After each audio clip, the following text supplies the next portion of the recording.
జై శ్రీ రాధే కృష్ణ. ఫ్రెండ్స్, మీ ఇంట్లో ఎప్పుడైనా కప్ప వచ్చిందా? అయితే ఈ మాట బాగా విను. కప్ప రావడం శుభమా అశుభమా? నీవు ఈరోజు నేను చెప్పబోయే రహస్యం మీ జీవితాన్నే మార్చేయవచ్చు. మీరు ఎప్పుడైనా గమనించారా? కప్ప ఇంట్లోకి వచ్చినప్పుడు ఏదో ఒక మార్పు జరుగుతుంది.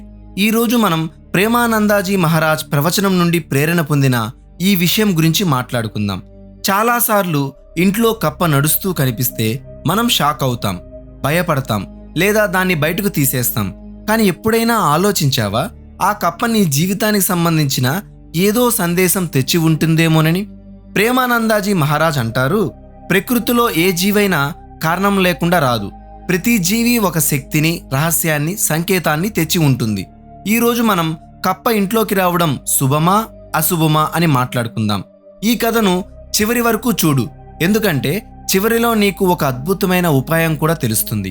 ముందుగా నీవు కూడా మాతాలక్ష్మి ఆశీర్వాదం కావాలనుకుంటే ఈ వీడియోను లైక్ చేయి, ఛానల్ను సబ్స్క్రైబ్ చేయి, కామెంట్ బాక్సులో జై లక్ష్మీమా అని రాయడం మర్చిపోవద్దు. ధర్మశాస్త్రాల్లో కప్ప మన హిందూ శాస్త్రాలలో గరుడ పురాణం, శ్రీమద్ భాగవతం, స్కంద పురాణం వంటి శాస్త్రాల్లో కప్పను తక్కువగా చూడలేదు. అంటే దాన్ని సాధారణ జీవిగా లేదా అపవిత్రంగా భావించలేదు. బదులుగా కప్పకు ఒక ప్రత్యేకమైన స్థానం ఇచ్చారు. కప్పను వర్షదేవుడు ఇంద్రుడితో సంబంధం కలిగిన జీవిగా చూస్తారు.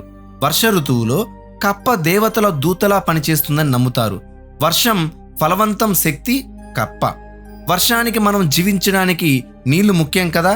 ఫలవంతానికి పంటలు, సమృద్ధి, శక్తి జాగరణకు, అంతరంగంలో శక్తిని లేపడానికి చిహ్నంగా ఉంటుంది. ప్రేమానందాజీ మహారాజ్ చెప్పేది ఏంటంటే, కప్ప ఇంట్లోకి వచ్చినప్పుడు అది కేవలం అలా సరదాగా రాదు. అది ఒక సంకేతం తెస్తుంది. శక్తి సమతుల్యత.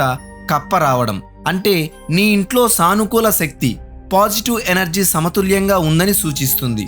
అంటే నీ ఇంట్లో మంచి వైబ్స్ ఉన్నాయని, నీవు చేస్తున్న పూజలు, భక్తి సరైన దారిలో ఉన్నాయని అర్థం. పరివర్తన సంకేతం కప్ప రావడం. నీ జీవితంలో ఏదో మార్పు, పరివర్తన రాబోతుందని, లేదా దైవిక సంకేతం, దేవుడి నుండి సందేశం వస్తుందని చెబుతుంది. ఉదాహరణకు, నీ జీవితంలో మంచి జరగబోతోంది, లేదా నీవు ఆధ్యాత్మికంగా మరింత ఎలగబోతున్నావని తెలియజేస్తుంది. కప్ప మరియు ఆధ్యాత్మిక శక్తి. ఇంట్లో కప్ప కనిపిస్తే దాని అర్థం ఏంటి? ప్రేమానందాజీ మహారాజ్ చెప్పినట్టు కప్ప తరచూ పూజా గది, తులసి మొక్క దగ్గర లేదా దీపం ఉన్న చోటు కూర్చుంటుంది. ఎందుకంటే ఈ ప్రదేశాల శక్తి కేంద్రాలు. అంటే ఇక్కడ సానుకూల శక్తి ఎక్కువగా ఉంటుంది. కప్ప కేవలం నీళ్లు ఉన్న చోటే కాదు, సానుకూల శక్తి ఉన్న చోట కూడా వెళుతుంది. ఎందుకంటే అది ఆ శక్తిని గుర్తిస్తుంది. అర్థం ఏమిటి? కప్ప ఇంట్లో తిరుగుతూ కనిపిస్తే అది సంకేతం నీవు చేస్తున్న పూజలు, భక్తి భగవంతుడి దగ్గరకు చేరుతున్నాయని. నీ ఇంట్లో ఏదో దైవిక శక్తి, అంటే దేవుడి శక్తి వస్తుందని చెప్తుంది. ఒకవేళ కప్ప భారం కనిపిస్తూ ఉంటే నీ ఇంట్లో దైవిక శక్తి ద్వారం తెరుచుకుంటుందని, అంటే దేవుడి ఆశీర్వాదం ఎక్కువగా వస్తుందని అర్థం. ఏ ఉదాహరణ, ఒక ఇంట్లో పూజా గదిలో కప్ప కూర్చుందనుకో, ఇది అర్థం నీవు చేసే పూజలు దేవుడికి చేరుతున్నాయి, నీ ఇంట్లో దైవిక శక్తి ఉంది. లేదా తులసి మొక్క దగ్గర కప్ప కనిపిస్తే అది లక్ష్మీదేవి ఆశీర్వాదం వస్తుందని సూచన. కప్పను చూసి భయపడి బయటకు తీసేయడం కంటే దాన్ని సందేశంగా గుర్తించమంటున్నారు. ఇది నీ ఇంట్లో శక్తి సమతుల్యత ఉందని, నీ భక్తి సరైన దారిలో ఉందని చెప్తుంది. కానీ కప్ప ఎక్కడ కనిపిస్తుంది, ఎలా కనిపిస్తుంది అనే దాన్ని బట్టి శుభమో అశుభమో అర్థం చేసుకోవాలి.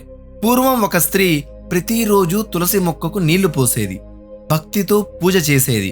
ఒకరోజు తులసి దగ్గర కప్ప కూర్చొని ఉండడం చూసింది. ఆమెకు భయం వేసి ఆ రోజు తులసికి నీళ్లు పోయలేదు, పూజ కూడా సరిగ్గా చేయలేదు.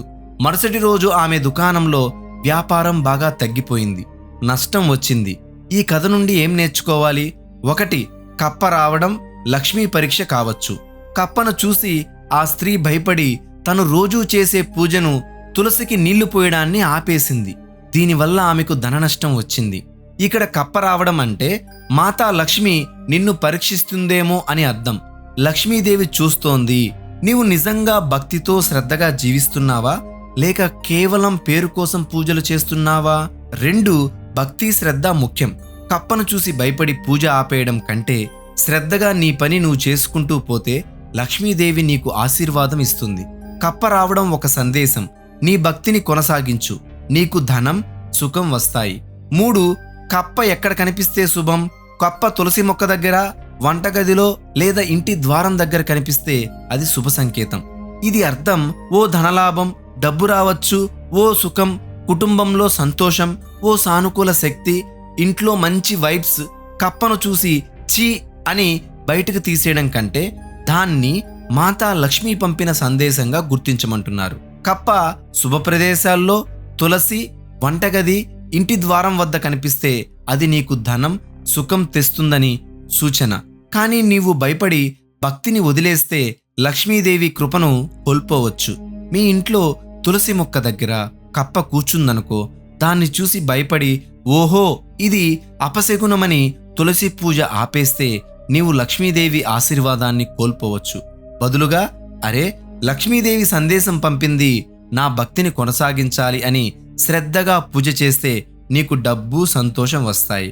కప్ప రావడం అశుభం ఎప్పుడవుతుంది? కప్ప భారం చనిపోతూ ఉంటే లేదా మురికి నీళ్లలో తిరుగుతూ ఇంట్లో ఈగలు, దుర్వాసన మధ్య కనిపిస్తే అది నీ ఇంట్లో నకారాత్మక శక్తి ప్రవేశించిందని సూచిస్తుంది. ఇలాంటి సమయంలో ఇంటిని గంగాజలంతో శుద్ధి చేయి. ఓం నమఃశివాయ అనే మంత్రాన్ని 108 సార్లు జపించు. తులసి దగ్గరన దీపం వెలిగించు. కప్ప సంకేతాలు, వాటి అర్థం పూజా గదిలో కప్ప నీ భక్తి దేవుడికి చేరుతుంది. నీవు ఆధ్యాత్మికంగా ఎదుగుతున్నావు. తులసి దగ్గర కప్ప లక్ష్మీదేవి ఆశీర్వాదం, డబ్బు, సుఖం రాబోతున్నాయి. కప్ప శబ్దం మంచి వార్తలు లేదా ఇంటికి అతిథులు రావడం. పదే పదే కనిపించే కప్ప దేవుడు నిన్ను ఎప్పుడూ గమనిస్తున్నాడు. నీ భక్తి సరైన దారిలో ఉంది. చనిపోయిన కప్ప ఇంట్లో నకారాత్మక శక్తి లేదా వాస్తులోపం ఉందని హెచ్చరిక. మహారాజ్ఞి అంటారు, ఈశ్వరుడు నేరుగా మాట్లాడు, ప్రకృతి ద్వారా సందేశం ఇస్తాడు. చమత్కార ఉపాయం: ఇంట్లో కప్ప కనిపించినప్పుడు ఈ సులభమైన శక్తివంతమైన ఉపాయం చేయి. మట్టి దీపం తీసుకో, దానిలో ఆవు నెయ్యి, 2 లవంగాలు వేసి ఓం లక్ష్మీన్ నమః మంత్రం చెబుతూ వెలిగించు. దీపాన్ని ఇంటి మెయిన్ డోర్ దగ్గర 7 నిమిషాలు ఉంచి తర్వాత తులసి దగ్గర పెట్టు. హే ప్రభు, నీవు పంపిన సందేశాన్ని అర్థం చేసుకునే శక్తిని, భక్తిని ఇవ్వు అని ప్రార్థించు. కప్ప కేవలం జీవి కాదు, అది సందేశం, హెచ్చరిక, ఆశీర్వాదం. దాన్ని గుర్తించు, అర్థం చేసుకో, గౌరవించు. ఫ్రెండ్స్, ఈ కథ నీకు ఎలా అనిపించింది? నీ అభిప్రాయాలను కామెంట్ బాక్స్లో రాయి, షేర్ చేయి. నచ్చితే లైక్ చేయి. మరిన్ని కథల కోసం సబ్స్క్రైబ్ చేయి. మళ్ళీ కొత్త కథతో కలుద్దాం. జై హింద్.